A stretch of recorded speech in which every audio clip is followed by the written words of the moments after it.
Hello guys, jom kita masak bendi cili kering ala-ala chicken rice shop.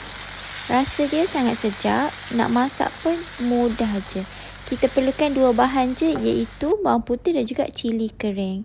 Jom kita pergi petik bendi dekat luar rumah. Ini adalah hasilnya. So mula-mula saya akan kikis bahagian luar lah, sebab bendi ni dia ada bulu-bulu halus. Kalau korang tak nak kikis pun tak apa.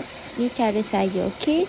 Saya akan kikis bahagian luar bendi dan potong bahagian depan dan juga bahagian hujung. Kemudian basuh bersih-bersih.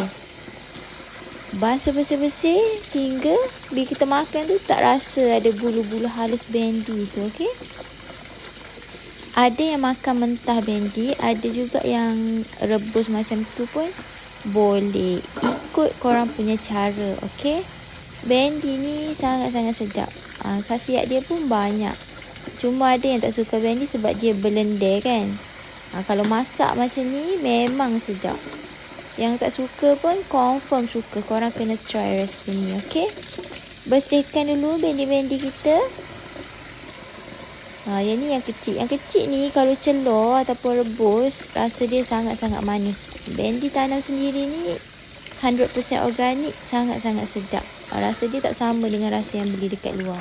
Dekat luar mungkin kita ada guna racun-racun serangga lah kan. Okey, basuh bersih-bersih, kemudian kita akan celor ataupun rebus. Masukkan bendi dan juga air, masukkan sedikit garam, buka api besar. Biarkan menggelegak dan mendidih, biar bendi terlembut lah. Okey, dah masak, boleh angkat. Dan kita biar air-air bendi tu turun dulu. Ni ratah macam ni pun dah sangat-sangat sedap. Rasa dia sangat-sangatlah manis. Sedap guys. Cicah dengan sambal pun sedap ni sebagai ulam-ulaman. Angkat ke semuanya dan biarkan air bendi tu turun. Bendi ni favorite saya guys. Sangat-sangat sedap. Kemudian sambil-sambil kita tapis bendi tu, biar air dia turun, kita sediakan bawang putih dan juga cili kering. Bawang putih ni potong bahagian hujung. Kemudian blend kasar. Blend kasar, dan ini adalah hasilnya.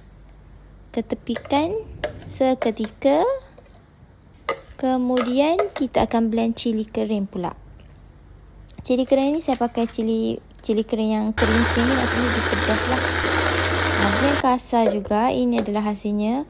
Biji-biji dia tu kita tak ambil lah, kita buang. Okey, kemudian dah siap bawang putih dan cili kering. Masukkan sedikit minyak. Masukkan bawang putih. Kejap je sebab bawang putih ni dia mudah hangus. Jangan buka api besar sangat. Kacau-kacau. Kemudian masukkan cili kering. Kacau-kacau. Biar cili tu layu dan masak sikit. Kemudian kita boleh masukkan sedikit garam dan juga serbuk perasa. Kacau-kacau, rasa dah sedap semua. Bolehlah tabur dekat atas bendi celor tadi. Simple sangat guys. Kalau korang nak tumbuk ikan bilis nak letak minyak bijan pun boleh, lagi sedap. Ini kita campak-campak je yang mana dekat rumah. Siap untuk dihidang.